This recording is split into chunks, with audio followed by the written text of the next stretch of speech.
bit quietly. All right, let's call this meeting to order. Try to keep away from the feedback. July 6, 2021 at 6:32. And Pledge of Allegiance.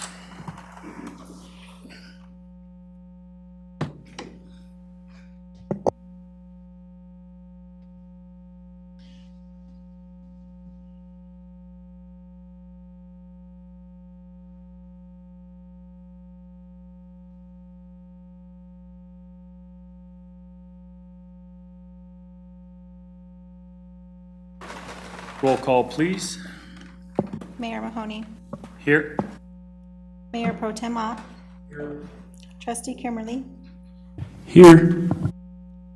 Trustee Jeffrey. Here. Trustee Westcott. Here. Trustee White. Thank you. Here. All right. And approval of the agenda. Do I have a motion? I move to approve the agenda as presented. I'll second. All right, motion and a second. Roll call, please. Trustee Ott. Aye. Trustee White. Yes. Trustee Kimberly. Yes. Mayor Mahoney. Yes. Trustee Jeffrey. Yes. Trustee Westcott. Yes.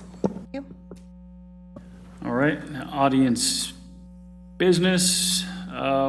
Other than United Power, did we have any others? Okay.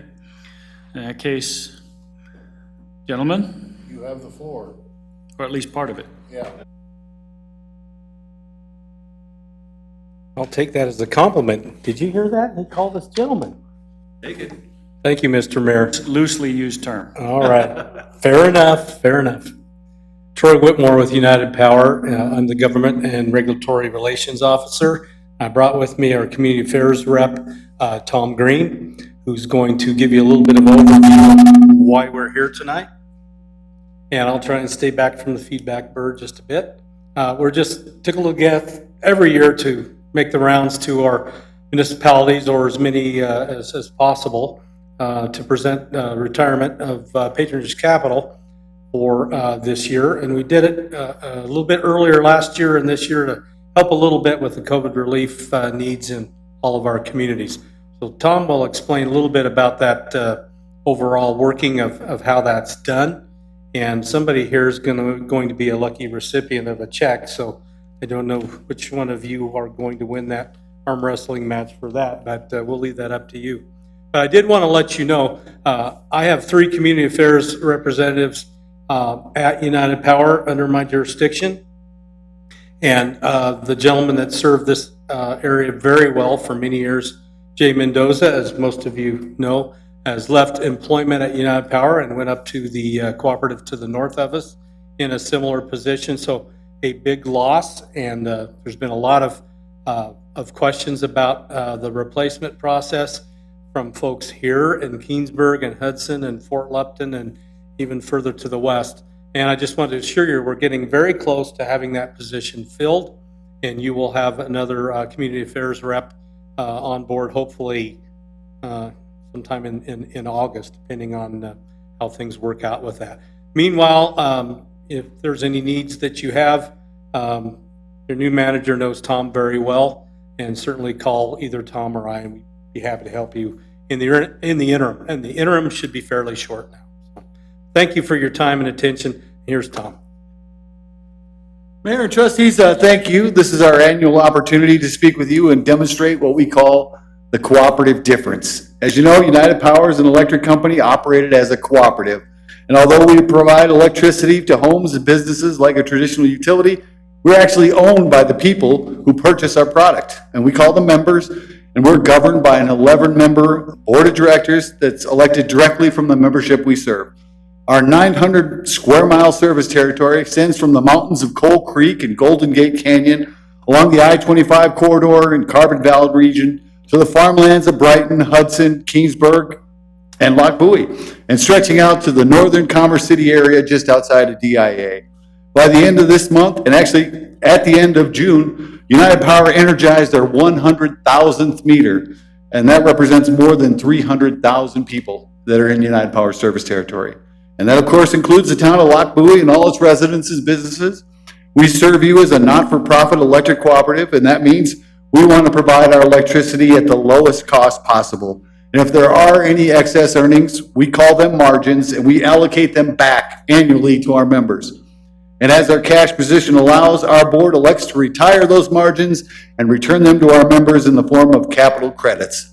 And of course, that's why I'm here today. In 2021, the board chose to retire $5.5 million, which is allocated among our membership, from our oldest members to even some of our newest members, so that all of our customers get to experience those capital credit refunds and understand the cooperative difference. If you were small enough, you got to credit it on your electric bill. Otherwise, you were issued a personal check because our board likes to have that check put in your hands. So you really get to feel that cooperative difference. Lockbuoy has 15 accounts with United Power, along with the 2,750 residents and businesses that are in the city. And since 1997, we have returned more than $56,000 in capital credits to the town, and that includes the $3,044.93 that I'm delivering today. We appreciate that opportunity to serve you, and we enjoy having you as a member of United Power. So thank you very much. And again, if you ever need anything, don't be afraid to give us a call. Thank you guys very much.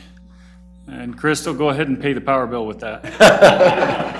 The air conditioning is working well here. We appreciate that. Along with it tonight, I also have our annual report, which outlines all of our business operations and specifically the details of the town of Lockbuoy. I have an electronic copy in the back so that you can share it with all you on your reports electronically. And I also have a copy of our annual report. Again, we didn't have an in-person annual meeting this year, so we didn't get a chance to distribute too many of these. So I have one of these for you too. So, and I'll give that. And like I said, hopefully all the board will make it to CML. You'll definitely be seeing these guys out there. They usually put up a place out there so you can go sit down, talk with them, and, hopefully Enjoy their free lunch. enjoy their free food. Hope we can do that again. It's great to see a couple familiar faces and meet some new elected officials. And both Tom and I are elected officials, so we know the road that you hoe. It's not easy, so we appreciate your service, all of you. Thank you, guys. Thank you, guys. Really Have a appreciate good it. evening. If you could you turn that microphone off? Thank you very much. All right, next item is the consent agenda. On the consent agenda is the payment approval report in the amount of $193,872.65, as well as the June 15th, 2021 minutes. Do I have a motion? I move to approve the consent agenda. Second. Roll call, please. Trustee Jeffrey, Yes. Mayor Mahoney, Yes. Trustee Westcott, Yes. Trustee White, Yes. Trustee Kimmerly, Yes. and Trustee Ott. And motion carries. And Crystal, just could you speak up just a little bit? Or anyway, next item is to appoint the town trustee. And I'm sure everyone has looked over all of those items. Do we have those individuals in here with us this evening? 3 of the 4. Okay, yeah, I can count, thanks, Dave. Thank you. That's why I have to have Dave here. feel He's like- the mayor pro tem. I don't count well, and he can't read, so That's right. we offset each other.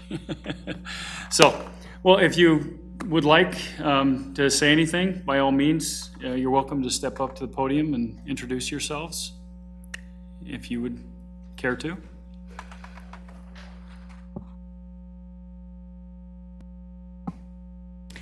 My name is Dawn Cohen. Do I need to give my address? 1799 Jade Avenue, in Silver Peaks. Here to express my interest in the trustee position. As I noted in my letter of interest, I don't have any prior government experience, but I do have 27 years of professional experience in varying technical roles in a technology company here in the Denver area. I have managed projects, managed people varying numbers of people in different positions. I'm a quick learner, a dedicated studier, so I'm willing to put in the time required to learn from all of you and from the town. I'm interested in my community, growing like crazy, so I'm interested in being a part of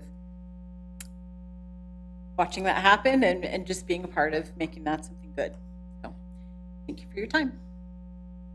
Sorry, what was your name again? Dawn. Dawn. Okay, thank you.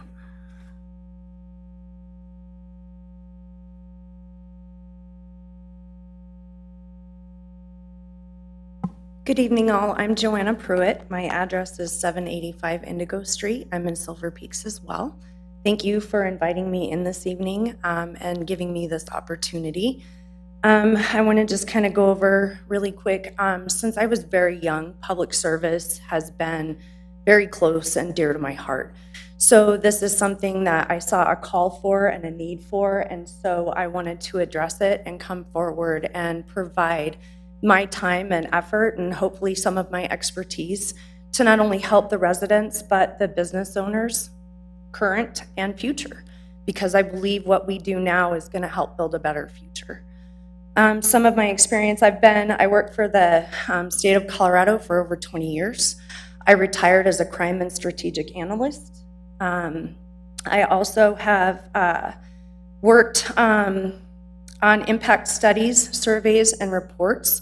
I've worked as an LOC for several small communities throughout the state of Colorado during the US Pro Challenge and other large events.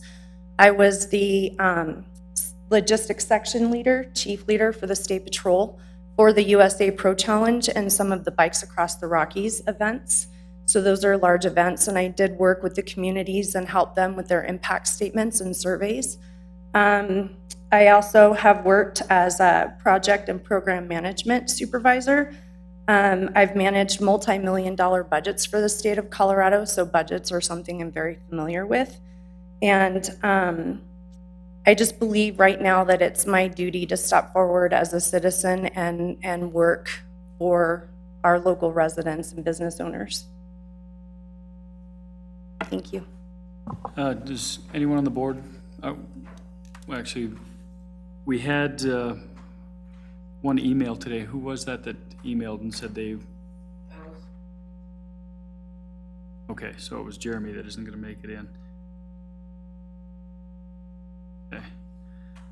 And then Walter Van Loo is not here. Okay.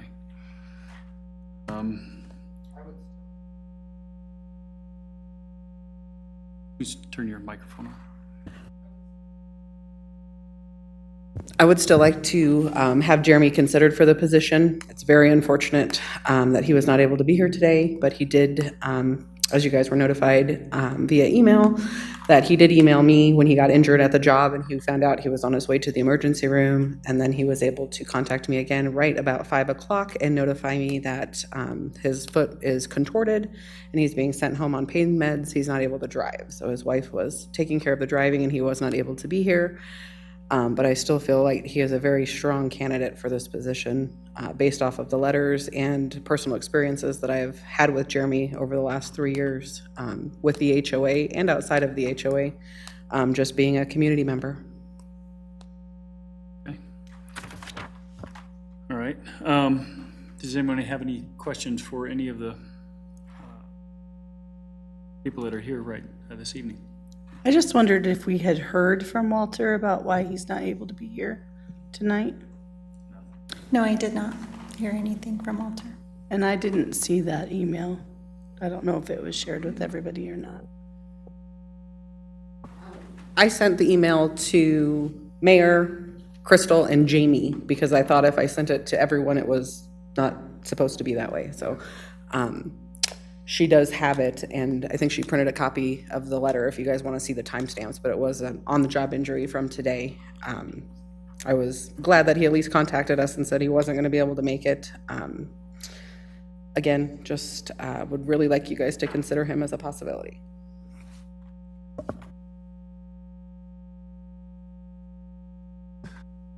Does anyone have any questions of the individuals that are here this evening? All right. well,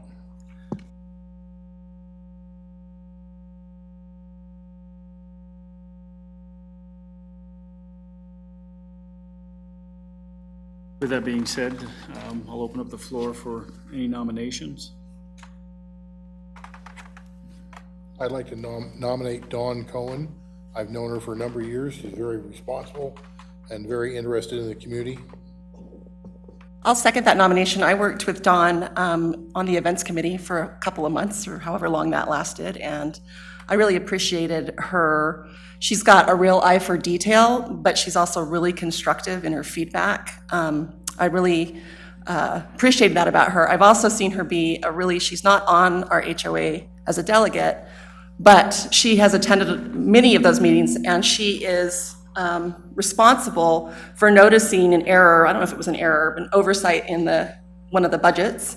I think it was like $50,000 that should have been moved between accounts. I'm not sure what the exact amount was, but I remember being really impressed that she had taken the time to go through that budget. She understood the underlying governance requirements, and then made sure that she was there to bring it up. And so I was not involved with Dawn deciding to apply, but if I had known she was interested, I would have been on her doorstep with cookies, because she's really awesome. I still want to nominate Jeremy. Any other nominations? All right, we'll close the floor for nominations and open the floor for motion. Someone want to appoint?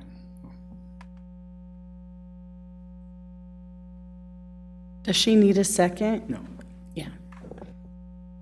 I'll move to appoint Dawn Cohen to the open trustee position.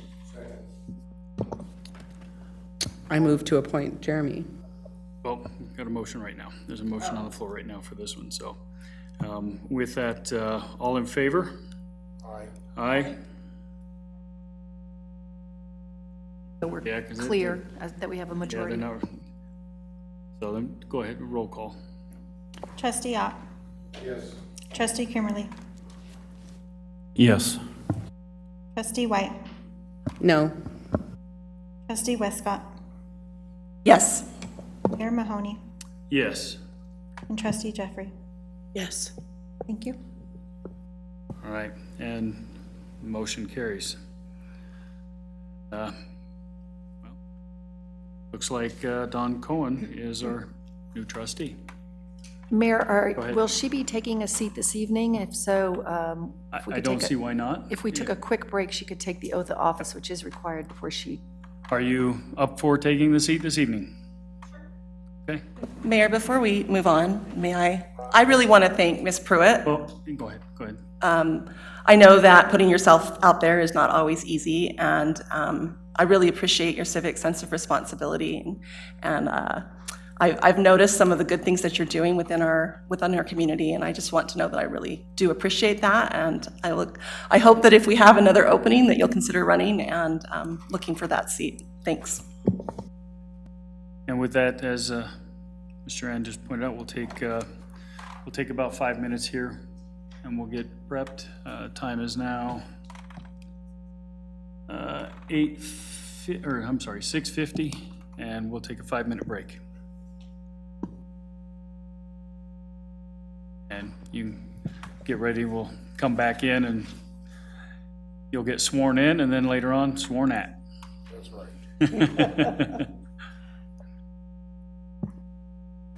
And yeah, next. Yeah.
Are we ready, Crystal? We up and running? Okay. All right. Time is now 6:56, and we are back in the regular meeting, and you have the floor, Crystal.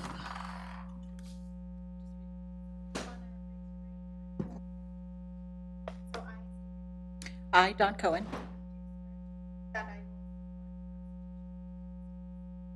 do swear that I will support the Constitution of the United States, the Constitution of the State of Colorado, and the laws of the State of Colorado,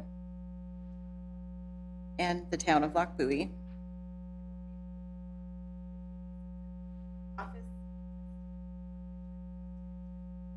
I will faithfully perform the duties of the office of trustee upon which I am about to enter, to the best of my ability.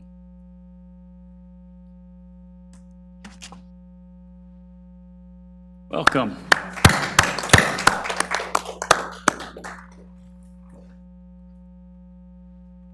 And we are back to a full house.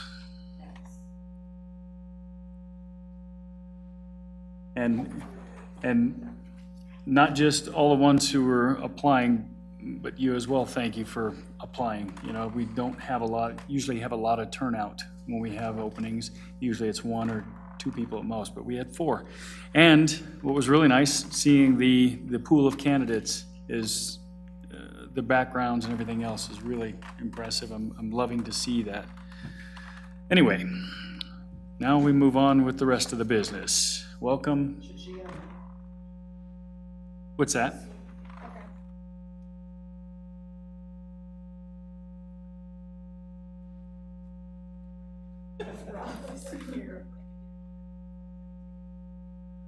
All right. All right, the next item is the Municipal Sewer Board appointment. We had trustee Antonopoulos was a primary, so we need to appoint another primary to the Sewer Board. Mayor, maybe I could just give a quick little background, Yeah. particularly for the new trustee. The town is a party to an intergovernmental agreement between governments with the town, with the city of Brighton, and with a metropolitan district that's called the South Beebe Draw Metropolitan District, that all participated in the building of the wastewater treatment plant, the new wastewater treatment plant. And pursuant to that agreement, they formed what's called a municipal sewer board. And there's representatives to that board from the town, from the city of Brighton, and from this South Beebe Draw Metropolitan District. And we name, hope I'm right, 3 from the town of Lochbuie. Brighton gets 2, and then South Beebe Draw gets 1 non-voting member. I think that I'm right about that. Anyway, one of the trustees whose office you just filled, whose seat you just filled, was one of the representatives to that board. So that's what we're needing to replace tonight. So I wanted you to understand what that was all about. We oversee funding, basically, for ongoing operations and mostly capital improvements of that wastewater treatment plant. Okay, so with that, is there any nominations or anyone? Jacqueline's been serving as the alternate, and so, in fact, the only meeting that we've had since we were appointed to the board, she attended in my place because I wasn't able to be there. So I would like to nominate Jacqueline to fill that position. So to move her from the alternate to the, then we have to appoint someone to the alternate position. So. I'll second that. Before I second that one. See, I wasn't going to give her a choice. Yeah. Okay. All right, so you move into the primary seat, and so you're going to just lateral shift. Do we need to take a roll call on that one, or just a?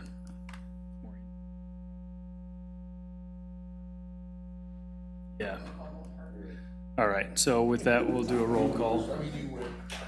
Mayor Mahoney, Yes. trustee White, Yes. trustee Kimmerly, Yes. trustee Ott, Yes. trustee Jeffrey, Yes. trustee Westcott, Yes. trustee Cohen. Yes. All right, and motion carries. Now, we need to appoint someone to the alternate seat. Anyone willing to put themselves forward or have someone nominated? No, you're an alternate on there? Oh, that's right. I was like, wait a minute, I thought you were, because you and Antonopoulos. Okay, so, yeah, so we need one alternate then. I'm willing to be an alternate, but if you'd like to. Okay. All right, we have a motion? I second her nomination. Okay. Roll call, please. Trustee Ott. Yes. Trustee Westcott. Yes. Trustee Jeffrey. Yes. Trustee Cohen. Yes. Trustee White. Yes. Mayor Mahoney. Yes. Trustee Kimmerly. Yes. Thank you. And motion carries. All right. That business is completed. Now we'll move on to the variance, the 513 Willow variance. And that's your ballpark. All right, thank you, Mayor. Go ahead and share my screen.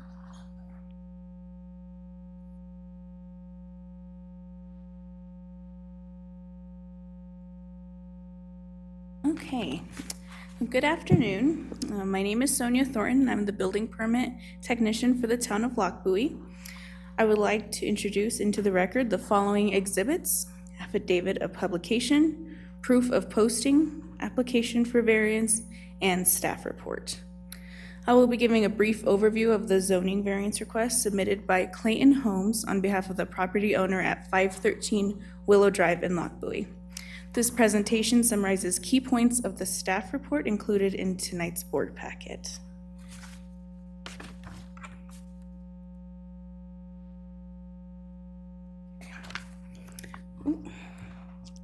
Okay, the subject property is located in the Spacious Living Filing Force subdivision, which is zoned as R1 Single Family Residential District. The applicant originally submitted a building permit application for the placement of a new manufactured home at the property, though upon staff review, it was found that the proposed placement of the shed garage structure encroached into the 10-foot rear utility easement. Staff informed the applicant that this is not allowed. Therefore, Clayton Homes submitted a revised site plan with no rear encroachments, a 3-foot separation between structures per the Uniform Building Code, and the home placed 18 feet from the front property line. Per the Land Use Code, the minimum front yard setback is 20 feet from the property line. As such, the applicant is requesting a variance from the minimum front yard setback of 20 feet of an R1 zoning district to allow for a 2-foot decrease for placement of the principal structure at 18 feet from the front property line. This 10% reduction would allow for both structures to be placed on the lot with minimal encroachment and ease of access. Per the Lochbuie Land Use Code, the Board of Trustees acts as the town's Board of Adjustment for variance applications and outlines the required process, shown here. The Land Use Code provides 9 criteria for consideration when evaluating a variance request.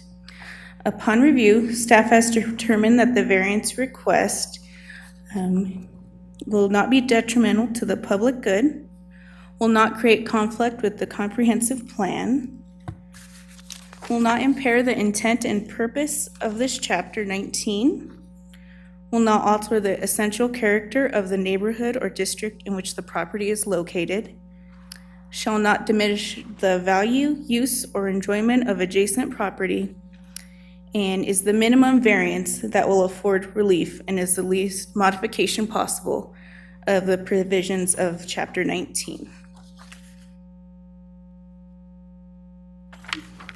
The board's options for action are to approve the variance for 513 Willow Drive as submitted, approve the variance at 513 Willow Drive with conditions, or deny the 513 Willow Drive variance. Staff recommends approval with the following conditions. Setback variance shall not be carried with the land. must meet all other requirements of the Land Use Code and Uniform Building Code, and any existing non-conforming conditions shall be brought into compliance. Thank you. Okay. All right, so who's here for the landowner? Anyone here to speak for them? I am Portia Gray with Clayton Homes. Oh, I'm turning that up right now.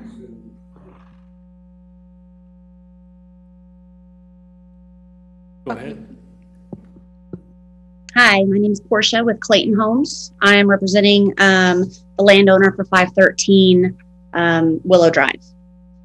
Okay, thank you. Did you have any input that you'd like to? It's my first one of these, so it's a little confusing. Really biggest things, we tried moving the shed garage structure around multiple times. The driveway that is already existing, we are trying to replace an older home that was there without having to remove the garage shed structure. So that 2-foot variance would be very helpful in order for us to place a new home on the property. Okay, all right. Any board members have any questions or comments? Mayor? Trustee White? Mayor, sorry. We also have Jen Ruby on, and there's a Mark, and then we do have a caller, so I don't know if they are here for the variance.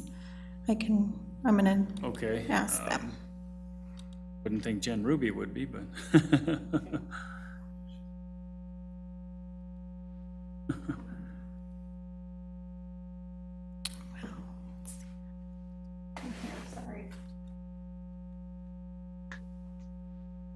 May I ask a couple of questions while we're waiting, or we Yeah, want? go ahead. Yeah. I just am curious, as I'm looking at Exhibit B, when you have outlined the 17 different properties, what is the space between 13 and 14? Particularly of interest to me since it's Lot 13 that we're looking at a variance for. Is it for me? Joy, would you be able to provide some insight? Joy McKee, our planning consultant?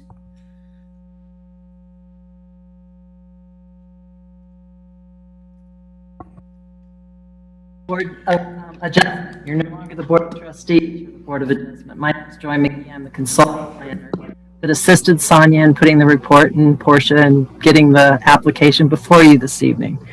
The map is simply to show you the properties that were notified. So the property in question being Lot 13 is Lot 12, it appears, is not labeled on that exhibit. So I'm not sure, Sonia, if that was our error or if it happened in the transfer to the PowerPoint presentation. But needless to say, the criteria was to get the property owners within the radius notified, and they did show proof of notification. To my knowledge, Sonia, no property owners commented on the application. Is that correct? Yes, that is correct.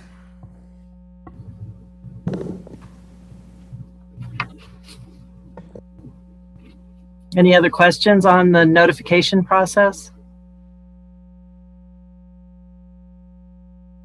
That is. Yeah.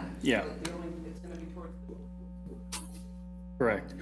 I guess The numbering is just showing, if I'm mistaken, it's just showing the houses that were being notified, correct?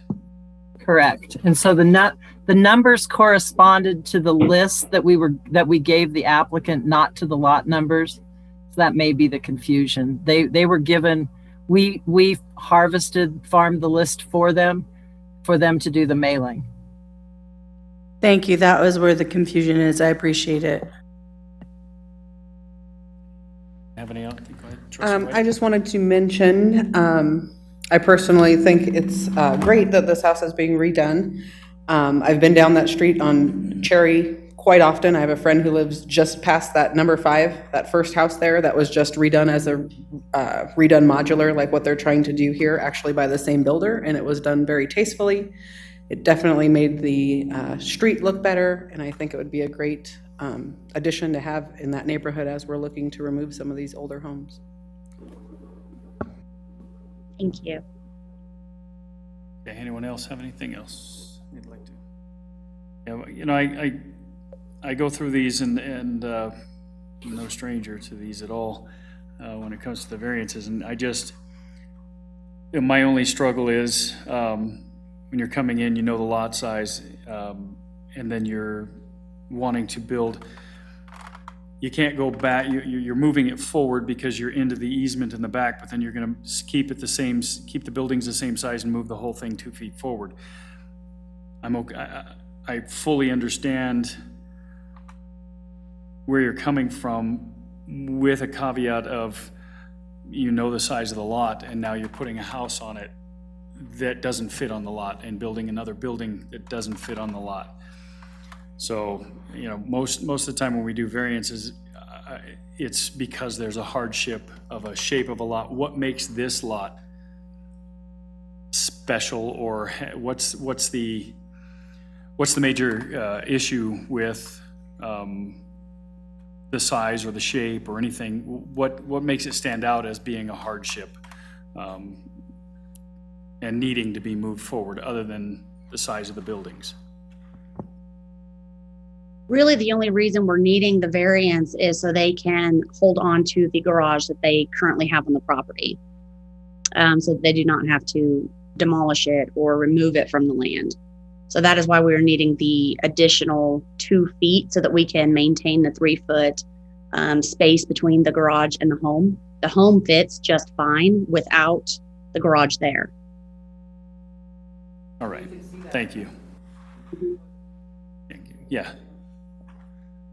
But, okay, anyone else have any questions? I do.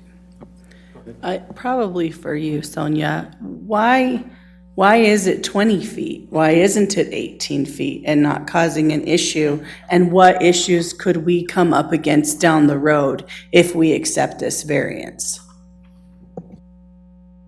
We're not going to. We're not changing what the setbacks are there. We're just making a variance, which is allowing just this one particular. And that was why I asked that question, because the garage is already there, the house is going in, and to be able to meet those setbacks, they can move forward. And again, we even talked about it in there. It's most subdivisions have different setbacks from sides and fronts and backs. But go ahead. We're not aware of any physical challenge reducing the setback would cause. Probably the biggest risk is potentially setting a precedent. Every time you relax a requirement, you potentially set a precedent. The way to reduce that risk is to tie the action to the unique characteristics of this property that may not exist in other cases. Yeah, in other words, what I was just talking about, because the garage is already there, and to be able to make that house fit in that space and still keep that spacing, the 3 feet, that's what we have to do to allow them to do that. So, anyone else? Any questions, comments? Mayor, we do have an attendee who's called in, so I'm going to see if he needs to speak on this matter. Say again? I'm going to check if he would like to speak on this matter. All right. Attendee who is called in with the last 4 digits 0545, would you like to speak about this variance?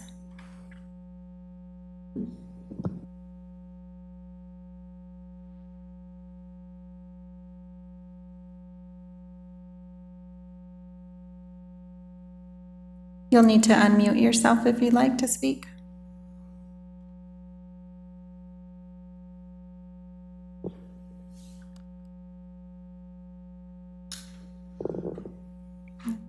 Okay, all right, we'll move forward then.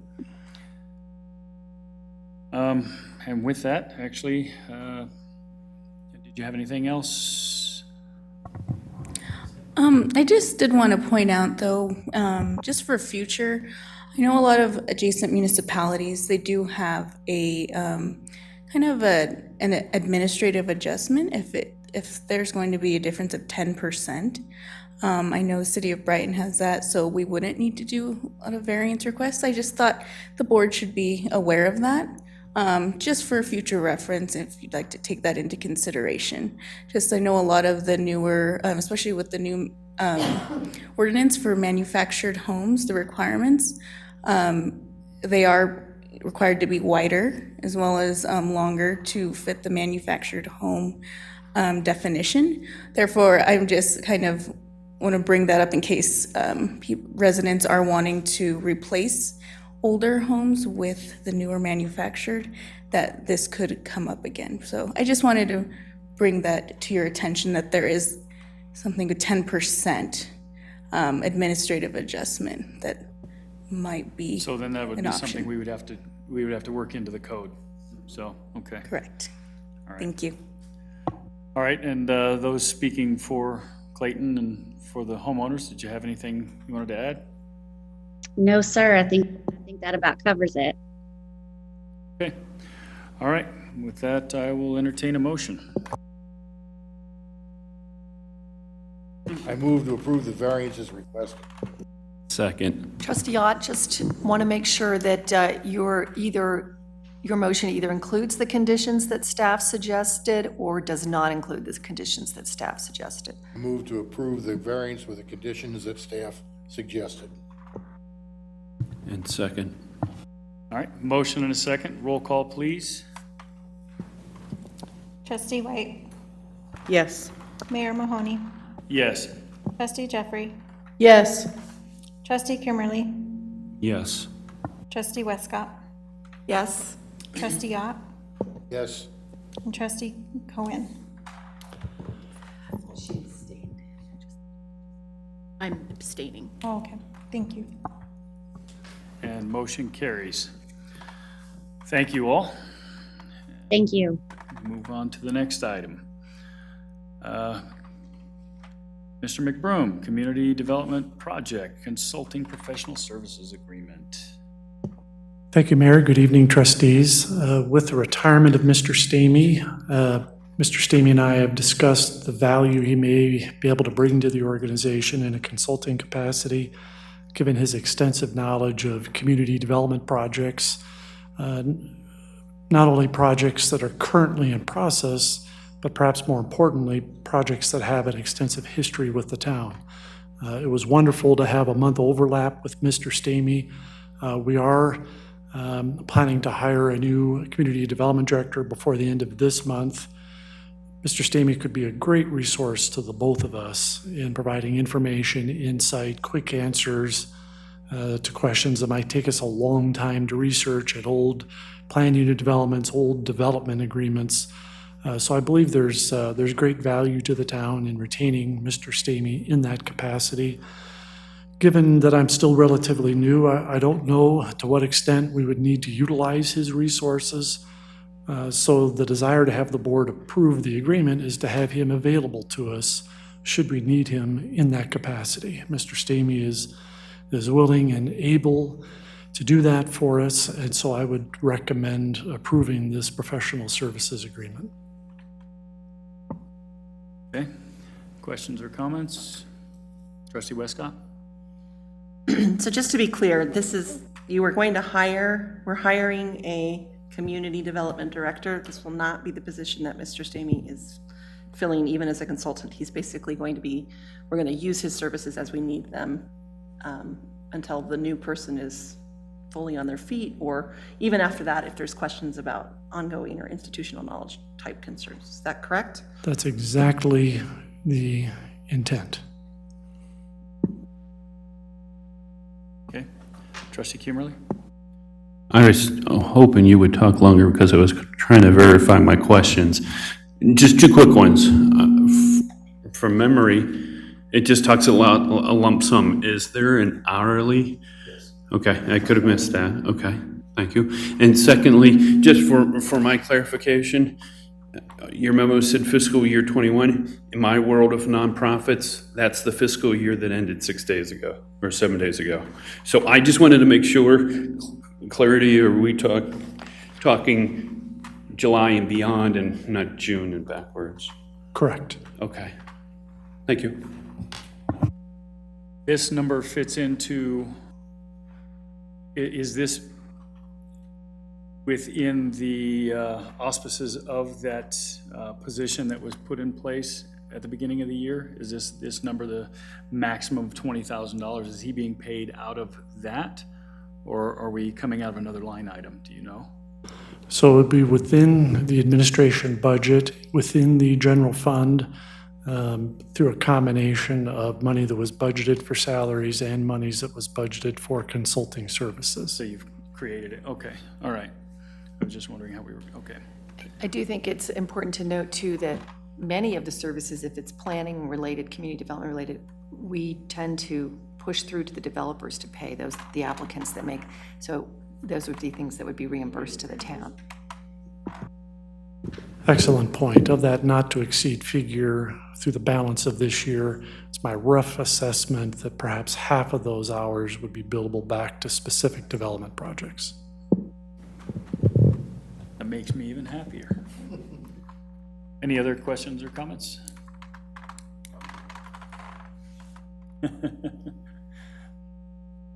Amy's got the Jeopardy question music going. In the agreement, under 3.7, I don't see a check box in one of those categories of choice. Yeah, this is a form of professional services agreement that we often use here in town, and if we have specific performance standards, so for instance, if we're buying equipment and services at the same time, we want that equipment to have certain functionality, or we want some warranty on services, we would have additional standards as an exhibit, or in Exhibit A of the agreement. We don't necessarily have that here. This is a little bit more open-ended as to what those services are, and in all cases, they will be at the request of the town administrator only, so. I'm glad you brought that up. I want a warranty on Steve. And then my last question around this is, how does this rate compare to other consulting rates? Excellent question. Ms. Joy McGee was helping to present the prior case. Their company hourly rate for her services is $95 per hour. So $100 per hour to me seemed reasonable given Mr. Stamey's experience. Thank you. Most definitely with the institutional knowledge, his background, he's been here, for quite some time. Okay. Anyone else? With that, I'll throw it out to the floor. I move to approve the professional services agreement with Stamey and Associates LLC with a amount not to exceed the amount of $20,000 for the remainder of the 2021 budget year. Second. Motion and a second. Roll call, please. Trustee Jeffrey, Yes. Mayor Mahoney, Yes. Trustee Cohen, Yes. Trustee Westcott, Yes. Trustee Ott, Yes. Trustee White, Yes. Trustee Kimmerly. Yes. Thank you. Right, and motion carries. All right, next item is Mr. McBrome, Town Board Budget Retreat Overview.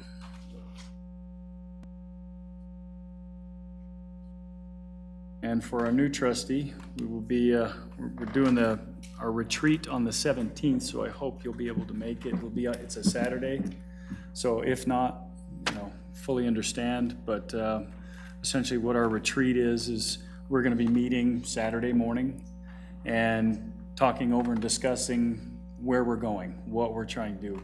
We're looking at, what we want for the town, how can we get there, and essentially doing a little education. So, well-rounded event. So if you can make it, by all means.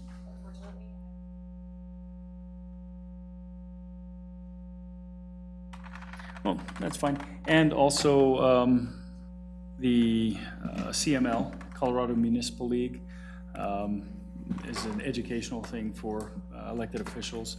And if you can in any way make that, we'll get more information to you. But that's something I recommend. I wholeheartedly recommend. It's great, especially for new trustees.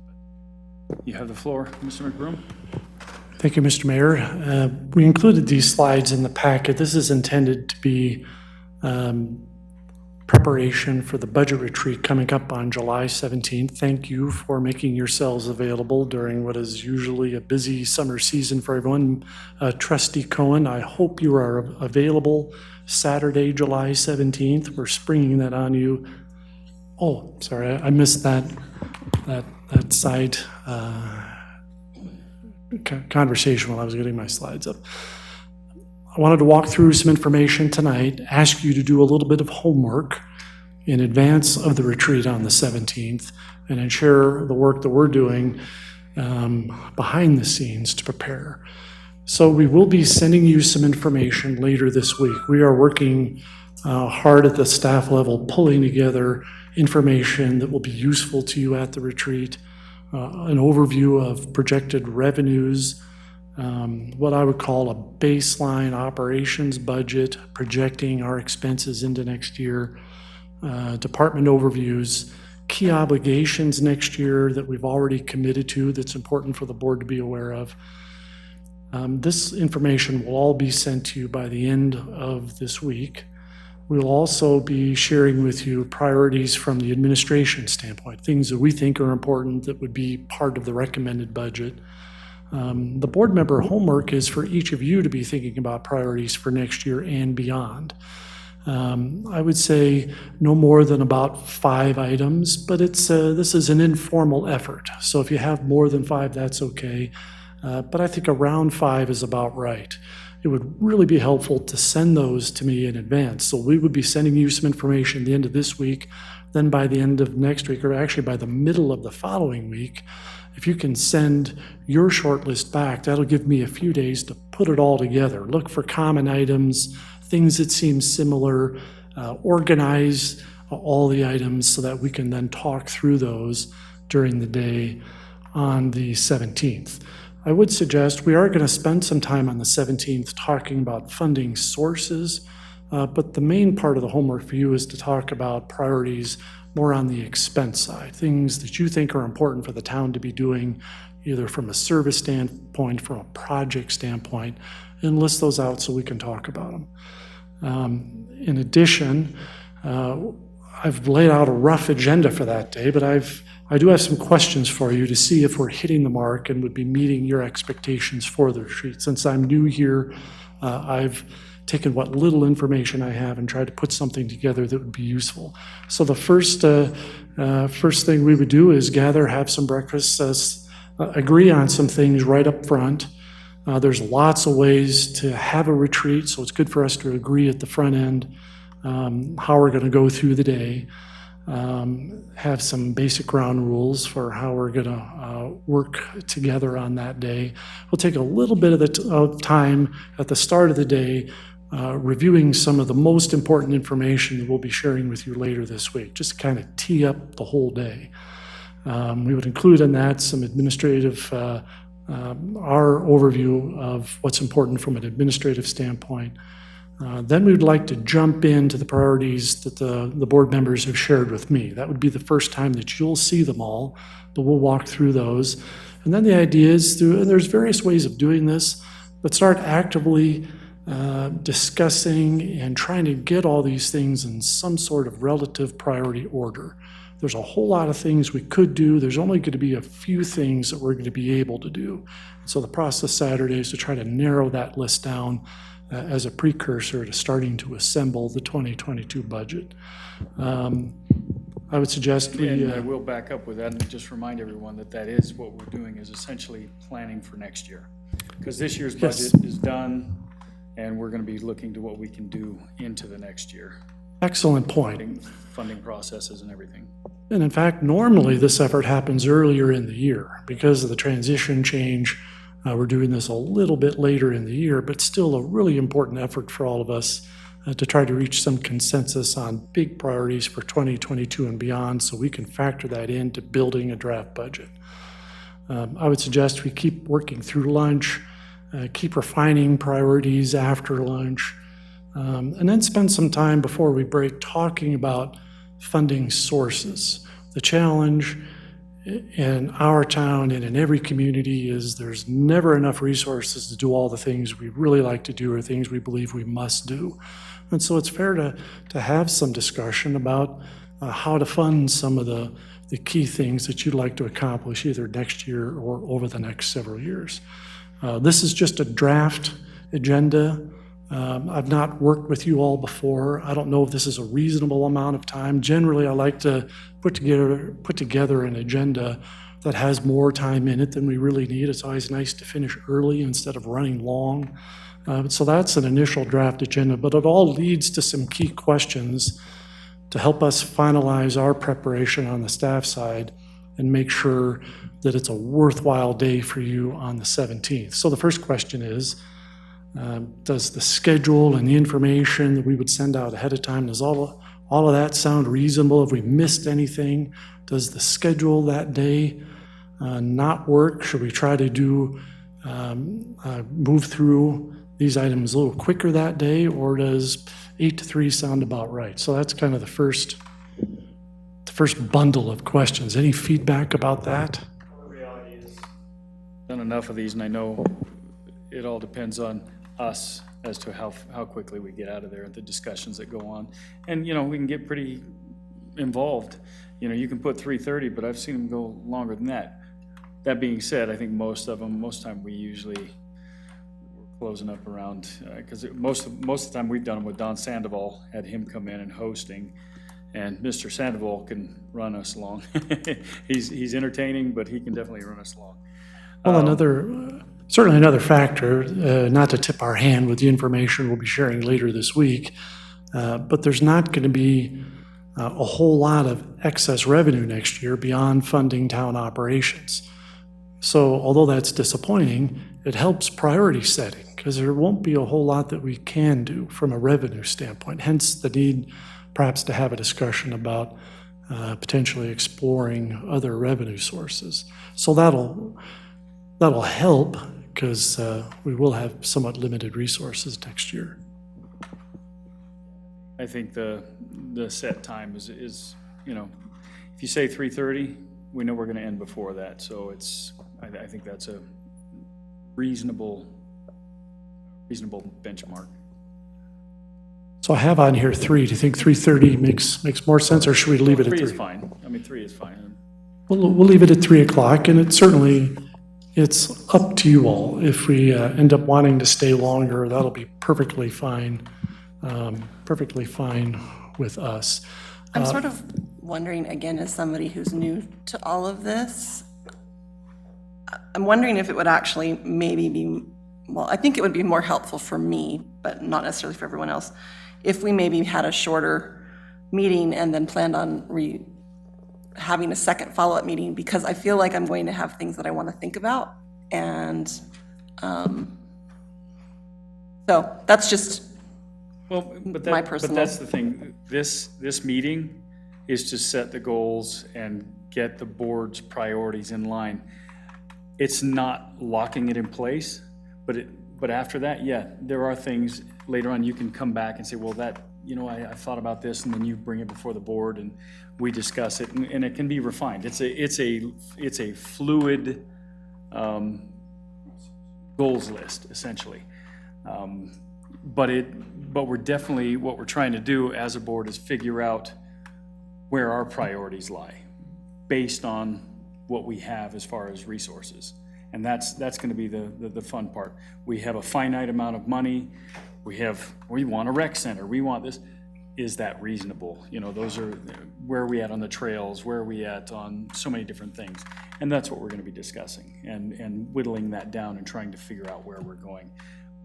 When you start getting into multiple meetings, trust me, it gets really ridiculous because you'll start nitpicking and you'll start getting into minutia that we can't really do much about. And that's kind of what Steve, I'll get there. It's like calling your wife someone else's name. That'll get you in trouble. I'm not getting nearly as upset as your wife would if you called her by. This is a valid point. Yeah. But we will do this at the beginning of every year. we will sit down and we will have this goal setting and figuring out what our budget is and where we're going. And again, it's a fluid thing. We're going to say, well, this is, and it's really nice too, because there's nothing better than going back at that next meeting and looking at everything that you, all those goals that you had attained the prior year.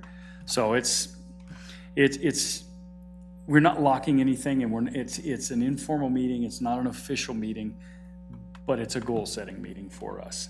And again, it's something that's liquid, fluid, and can change throughout the year at the board's whim for the most part. But it brings staff's goals as well to our goals and allows us to put them together and see which ones are to essentially meter it out. But I would only add to that, I absolutely agree. It's not your last opportunity. It's really the first time we're talking about 2022 budget and beyond in terms of key priorities. And so we could absolutely have another workshop. The only challenge for us on the staff side is timing. Because we're doing this first meeting later in the year than we normally do, we wouldn't have a lot of time to do that. But there will be time during the budget process to make changes, make additional adjustments. The only thing that would be hard, based on my past experience, is if we get too deep in the budget and then a new key priority emerges where we have to make a bunch of changes to that draft 2022 budget. But if I can, real quick, Brian, one thing I will say in this situation, while it is kind of unique, normally we do it at the first of the year, I think we have a unique opportunity here where we can set those priorities while we're doing the budget, and then we still have that first meeting coming up when we have another meeting like this at the beginning of the year to amend or make those changes or do anything we want to after that for the following year.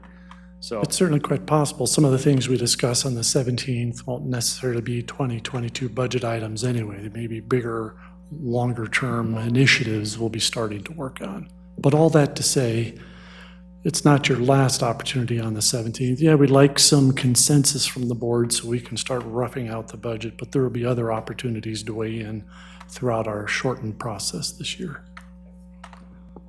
I appreciate that clarification, and I think mostly my concern is not about having to make final decisions necessarily, and so maybe I was wording things poorly. It's more about being fresh and sort of being able, like, I anticipate this is going to be a lot of front loading of understanding things. Maybe I'm wrong about that. And so with that, then being asked to immediately turn around and say, okay, what are your priorities? That might be a little bit like, I don't know, because I'm trying to process what has been said. So that's my concern. It's not about necessarily going back and feeling locked in. I guarantee as we go through this and over the next couple of years, your priorities, they're not going to so much change, but you're going to view things a little bit differently as you sit here longer. You're going to start going, oh, okay, well, you know, Mr. Ott can attest to that. Well, the problem is,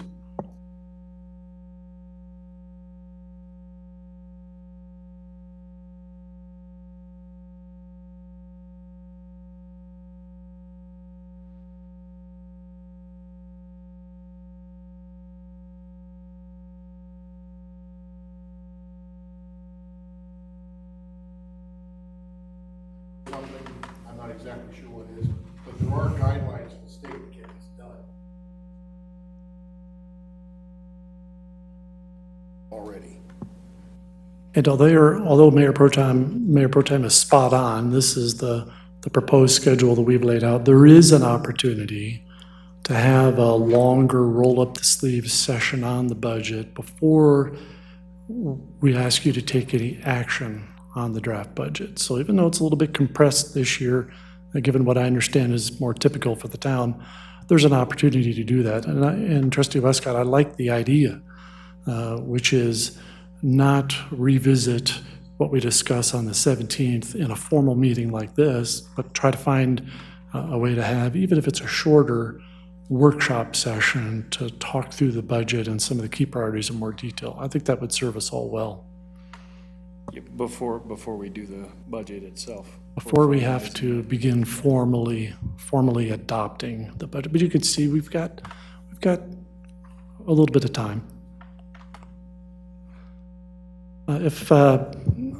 That's excellent feedback and very helpful to me. Again, I'm figuring it all out too. It would be ideal to have department heads attend with us.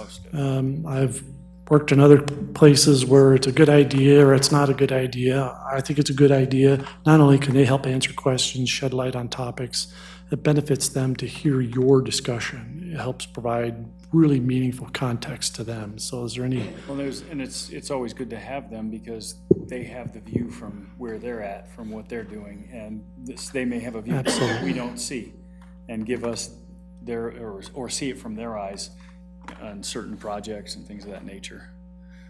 And as I understand, as I've gotten to know them, they would like nothing better than to be here with all of you all day on Saturday, the 17th. Oh, yeah, no, I know. I know, Mr. Johns loves hanging out here, you know, I mean, he has nowhere better to be, yeah. The other question on my list here, sometimes at retreats like this, we'll do something non-town budget related, do something else, especially since there's some new folks. The first time we're all working together in this setting, do you have any interest in doing something fun at the start to get to know each other better, or would you prefer to get down to business? Well, there's an airstrip right over here. We can all parachute into the front here. How about that? As long as we don't tell Sursa. Or we can get a dunk tank Or a dunk for a tank. fundraiser. What's that? A dunk tank for a fundraiser. I've done that. So have I, that's why I said it. Yeah. I raised a lot of money. I don't know if that's a good thing or a bad thing. Dunk the mayor, a lot of people lined up, and There's all sorts of things we can do in a situation like that. It's not about trust falls. It would be about doing things that kind of help us get to know each other a little bit better. Yeah, let's see what kind of icebreaker you can come up with. I've done so many of them. Well, if anybody has ideas that you think would work for our group of misfit toys, I'd be all ears. Okay, so we'll work on an icebreaker of some sort. Again, if you have any ideas, send them my way.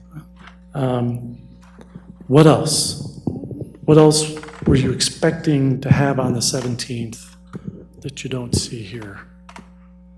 If something comes up after tonight, just let me know. I'm all ears because I'm learning too. I showed this already. This is the rough schedule as it lays out. It really starts with when we have to get the official work done, and then we work back from that point.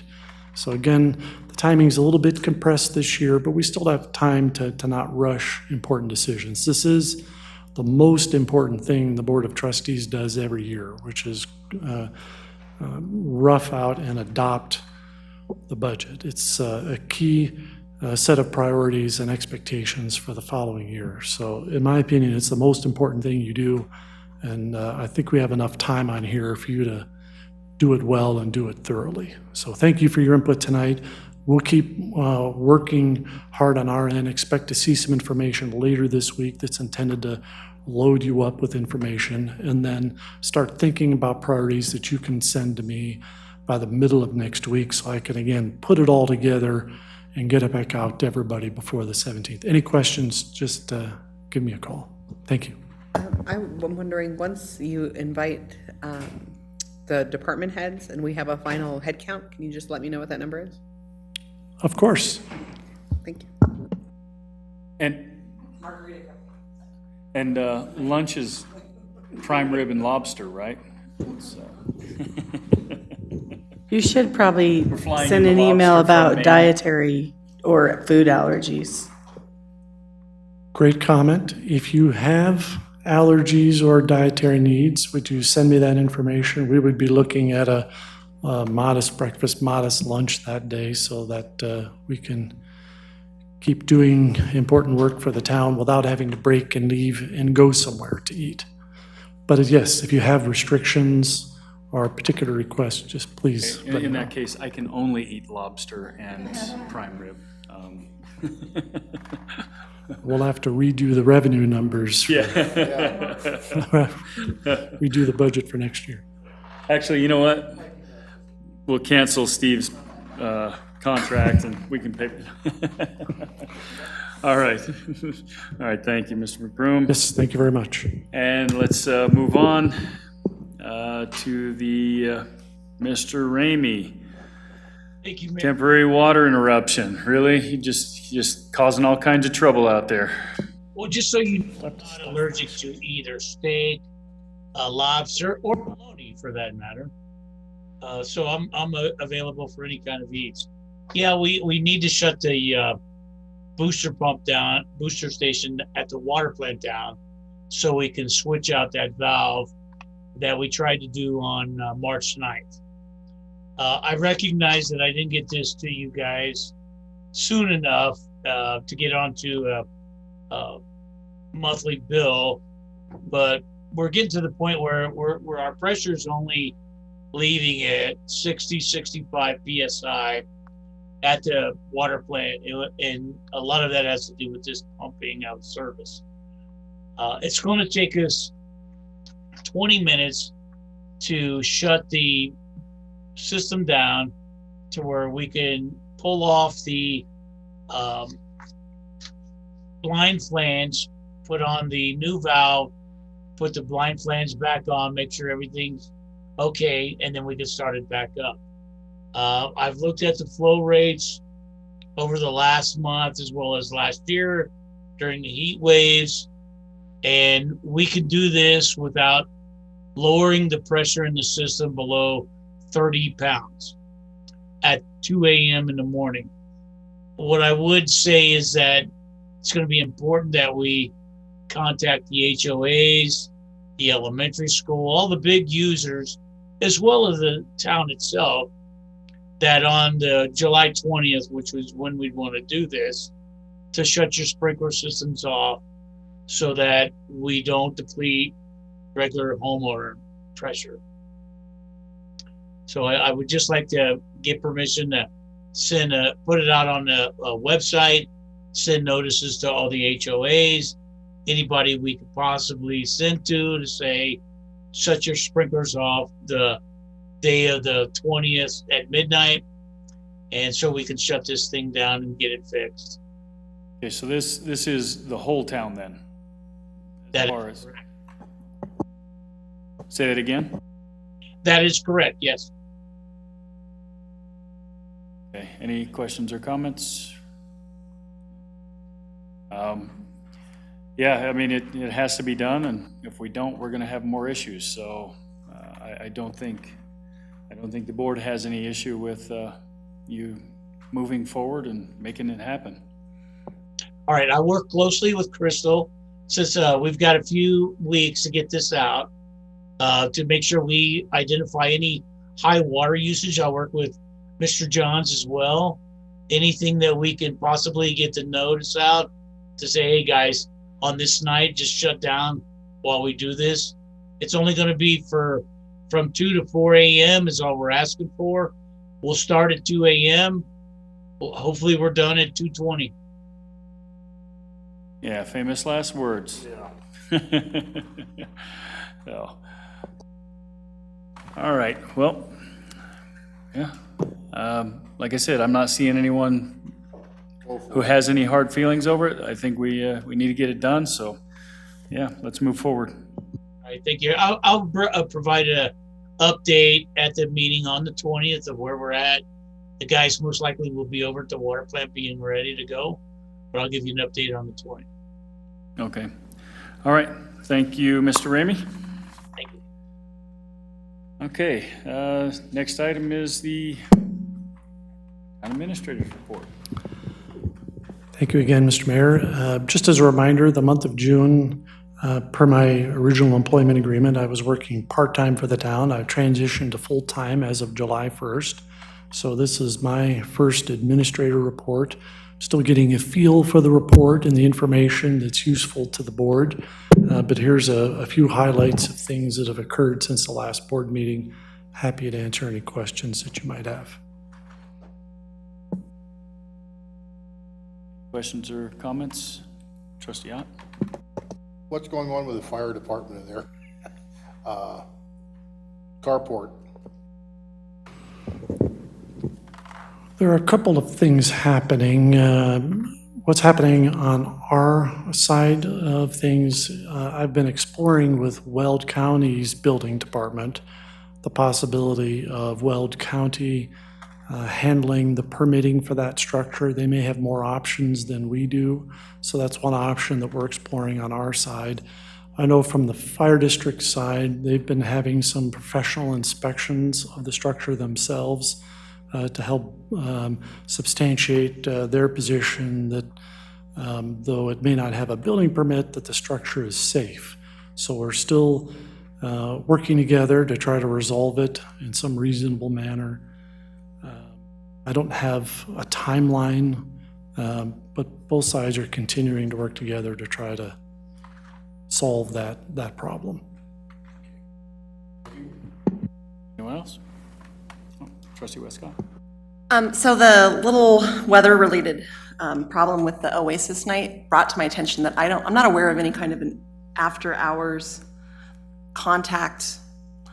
I guess where I'm going with this is if something like this happens again, I'm still not sure what we can do to make people aware to get action taken on certain things. Like, obviously, if there's a water main break, I know who to contact about that, but sorry, maybe not everybody knows what I'm talking about, which is that we had the Oasis night scheduled as a town event. The city of Brighton made the decision to close the Oasis that day because the weather wasn't going to get above 70 degrees. And so immediately, as soon as that went out, people were posting on social media, well, what about the town event? Is it happening? Is it happening? Is it happening? And so I was trying to find an answer for people. I think Mark probably saw that too, and because he's always really good about jumping in and helping to find out. And eventually, Jamie Hickey did get clarification on that and posted. It was within an hour, I think. But I'm just not sure who we are supposed to, if we become aware of an issue like that, who we're supposed to contact and how we're supposed to contact them, especially if it's time sensitive. I would suggest just call me or text me. That's probably the best way to escalate something quickly. As I learn more about town operations, I'll be a better resource for you. But that's, I think, the simplest action for you to take. That's what you pay me for, then it's my job to figure the rest out, right? So if situations like that come up, certainly if it's an emergency, call 911. But if it's not an emergency, if it's a town operations emergency, feel free to just call my cell phone. That's the fastest way to escalate a situation. Yeah, and on that note, I apologize. I know you sent a message to me as well, but I was camping. It was mostly about, I sent out a bunch of messages to people because I didn't know who. Yeah, ordinarily I'd get it and I'd run with it, but yeah, I was out of the net. And I'm like, I got home, I said, oh, well, it's already been fixed. So, and that's kind of a unique situation too with that Oasis night, but at least we got it rescheduled to this month, so that's good. All right, anyone else? What day is it on there? The 27th, is it? So it's somewhere in the 20s. I believe it's July 24th. It is on the 24th. Now I know the answer to that. I didn't know it on that Saturday. Yeah. Okay, anyone else? No? All right. Thank you, Mr. McBroom. Move on to Mayor and Trustee comments. And Trustee White?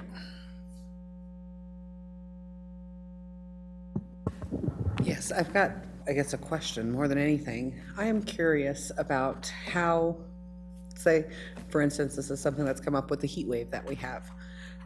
It's just been really hot, and where we live, which is, well, I live Silver Peaks, a lot of our playgrounds don't have those shade canopies over the equipment. So unless it's dusk or dawn, they're rarely used during the day because I'm not putting my 3-year-old on there to get burned.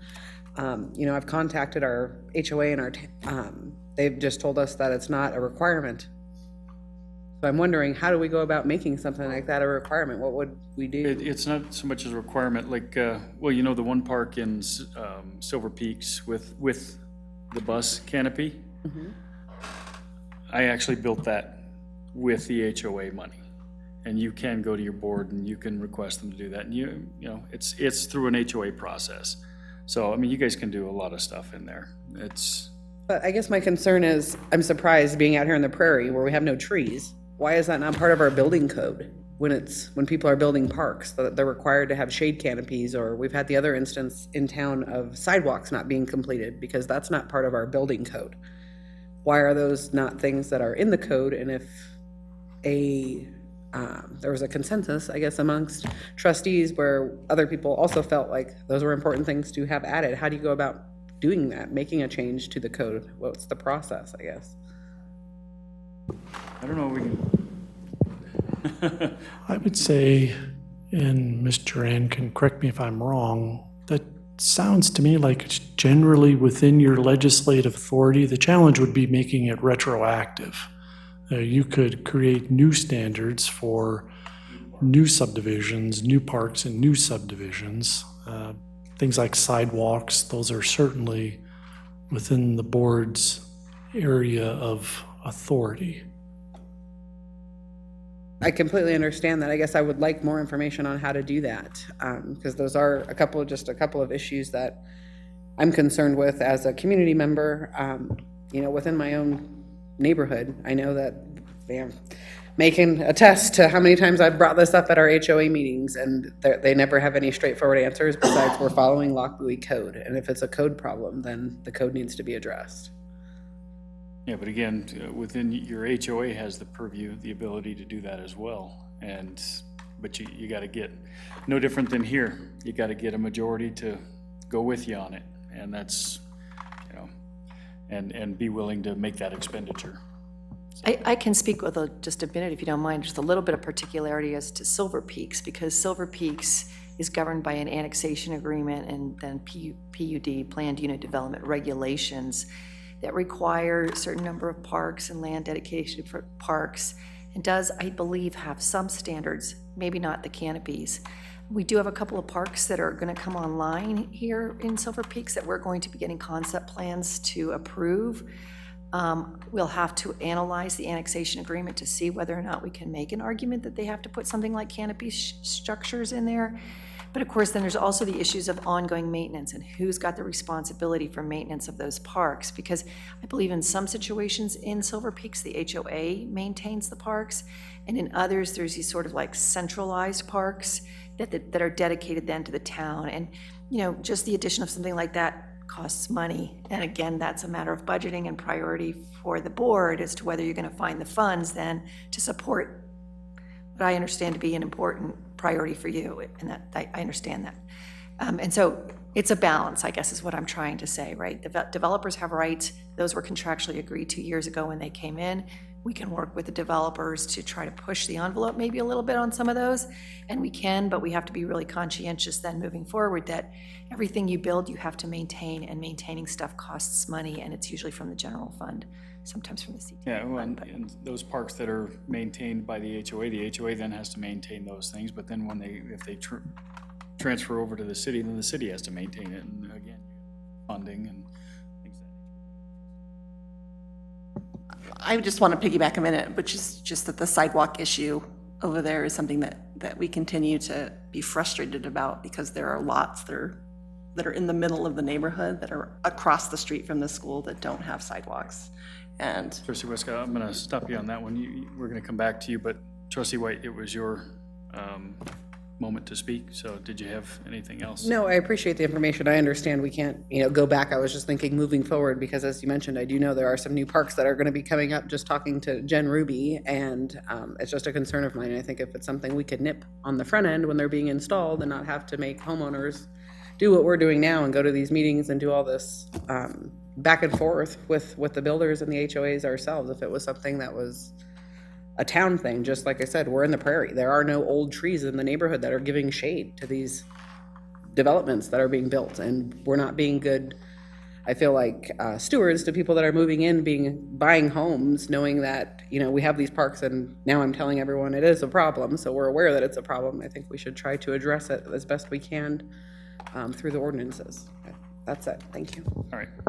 And as Maureen had said, you know, we already have them, the developers and builders already have contractual obligations to do certain things. We can't go back to them and say, no, now you got to change that for future, most definitely. But Trustee Westcott, Mayor and Trustee comments?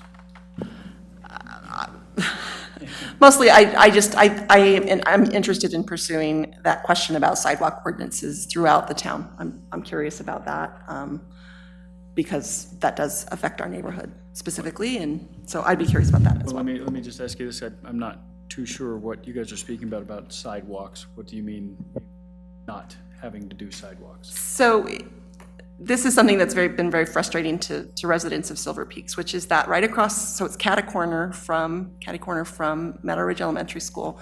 There's a big unfinished lot, and so there is no sidewalk as you come around. What? That one's privately owned, so someone bought that already, and they're not required to put in a sidewalk. So there's no sidewalk there, Not and then there's until one it's house, and then there's another section that there's no sidewalk. And so basically what happens is that kids who are walking to and from school wind up walking in the street because the field is over, it's full of goat heads and other,